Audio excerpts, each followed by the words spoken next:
Guys, welcome back to our channel. So ఈరోజు మన ఛానల్లో వీడియో ఏంటంటే, మీకు నార్మల్గా థంబ్నెయిల్ చూస్తేనే అర్థమైపోయి ఉంటుంది.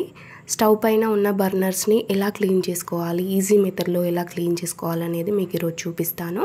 సో వీడియోని అయితే తప్పకుండా చూసేయండి, స్కిప్ చేయకుండా చూడండి. ఎందుకంటే పాయింట్ టు పాయింట్ చూస్తేనే మీకు ఎలా క్లీన్ చేసుకోవాలనేది అర్థమవుతుంది. కాబట్టి మొత్తం చూసేయండి, స్కిప్ చేయకుండా చూసేయండి. సో లేట్ చేయకుండా వీడియోని అయితే స్టార్ట్ చేసేద్దాం.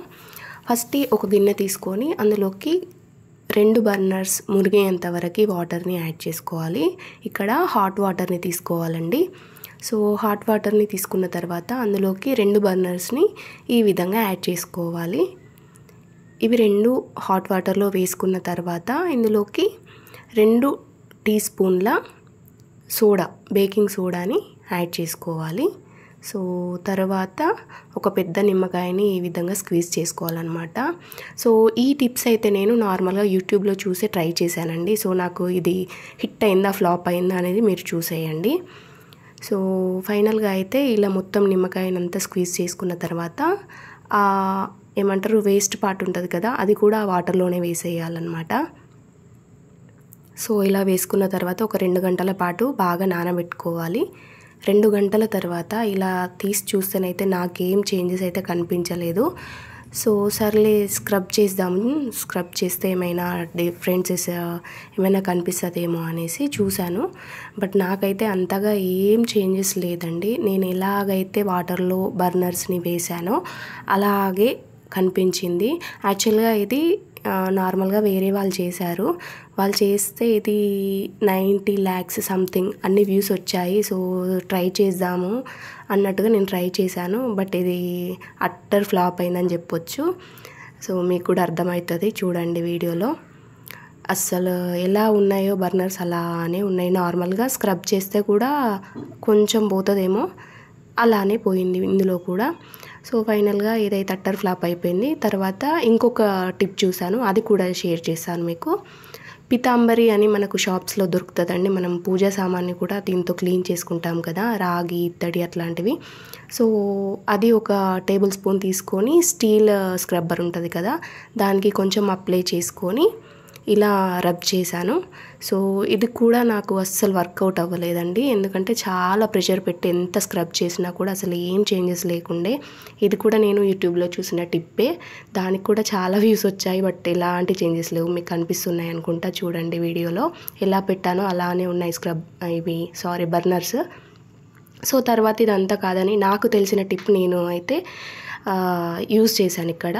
మీరైతే ఇది మాత్రం ఖచ్చితంగా స్కిప్ చేయకుండా చూడండి, ఎందుకంటే చేంజెస్ మీకు కనిపిస్తాయి ఇందులో. సో మనం నార్మల్గా టాయిలెట్ క్లీన్ చేసే ఇది హార్పిక్ లిక్విడ్ ఉంటుంది కదా, అది మన బర్నర్ పైన వేసుకొని తర్వాత అందులోకి హాట్ వాటర్ని అది మునిగేంత వరకు పోయాలన్నమాట. సో ఇక్కడ ట్రై చేస్తున్నా కాబట్టి ఒకటే బర్నర్ యూజ్ చేస్తున్నాను. వర్కౌట్ అయితే ఇంకోటి వాష్ చేద్దాం అన్నట్టుగా ఒకటే యూజ్ చేశాను. సో ఇలా ఇది మునిగేంత వరకు వాటర్ పోసుకున్న తర్వాత ఇందులోకి ఒక హాఫ్ లెమన్ అయితే సరిపోతుందండి. పెద్దదైతే హాఫ్, చిన్నదైతే 1 తీసుకోండి. సో స్క్వీజ్ చేసుకున్న తర్వాత ఇందులోకి 1 టేబుల్ స్పూన్ సోడా, బేకింగ్ సోడాని వేసుకొని ఒక 10 నిమిషాల పాటు నానబెట్టుకుంటే సరిపోతుందండి. మీకు నార్మల్గా చూస్తేనే చేంజెస్ కనిపిస్తాయి. ఈ వీడియోలో చూడండి, మీకు అర్థమవుతుంది. సో 10 నిమిషాల తర్వాత నేను బయటికి తీస్తున్నానండి. సో చూసేయండి, మీకు అర్థమైపోయి ఉంటుంది. లోపల ఉన్న జిడ్డు అంతా బయటికి వెళ్ళిపోయింది. సో పైన కూడా కొంచెం కలర్ చేంజ్ అయింది. సో వన్స్ స్క్రబ్ చేద్దాము. డిషెస్ క్లీనింగ్కి మనం ఏ సోప్ ఆర్ లిక్విడ్ యూస్ చేస్తామో అది తీసుకొని స్టీల్ స్క్రబ్బర్కి అది అప్లై చేసుకొని స్క్రబ్ చేయాలండి. నార్మల్గా మనం డిషెస్ ఏ ప్రెషర్తో క్లీన్ చేసుకుంటామో ఆ ప్రెషర్తో క్లీన్ చేసుకుంటే సరిపోతుంది. ఎక్కువ ప్రెషర్ పెట్టాల్సిన అవసరం కూడా లేదు. చేతుల నొప్పులు కూడా రావు. నార్మల్గా ఈజీగా అయిపోతుంది అనమాట. ఇది నేను యూజ్ చేసే మెథడ్ అనమాట, అందుకే షేర్ చేస్తున్నాను. నాది అని కాదు, నార్మల్గా నేను ఇంతకుముందు ట్రై చేసినవి కూడా ఈజీగా ఉంటాయేమో నేను చేసేదానికంటే అనేసి ట్రై చేశాను. బట్ అవి ఫ్లాప్ అయినాయి. సో ఇప్పుడు నేను చేస్తున్నాను, మీకు అర్థమైపోయి ఉంటుంది. చేంజెస్ వచ్చేసినాయి చూడండి. అసలు జిడ్ అనేది వదిలిపోయింది. నార్మల్గా బర్నర్స్వి హోల్స్ క్లియర్ ఉంటే మనకి ఫ్లేమ్ అనేది మంచిగా వస్తుంది. కాబట్టి ఫస్ట్ అయితే అవి పర్ఫెక్ట్గా క్లీన్ అయిపోయినాయండి. నాకైతే చాలా బాగా అనిపించింది. సో మీరు కూడా తప్పకుండా ట్రై చేయండి. మీకు కూడా వర్కౌట్ అవుతుంది. సో ఇదంతా వాష్ చేసుకున్న తర్వాత ఒక పొడి క్లాత్తో దీన్నంతా వెట్టు లేకుండా తుడుచుకోవాలన్నమాట. తర్వాత ఎండలో ఒక గంట పాటు ఆరబెట్టి తర్వాత యూజ్ చేసుకుంటే సరిపోతుంది.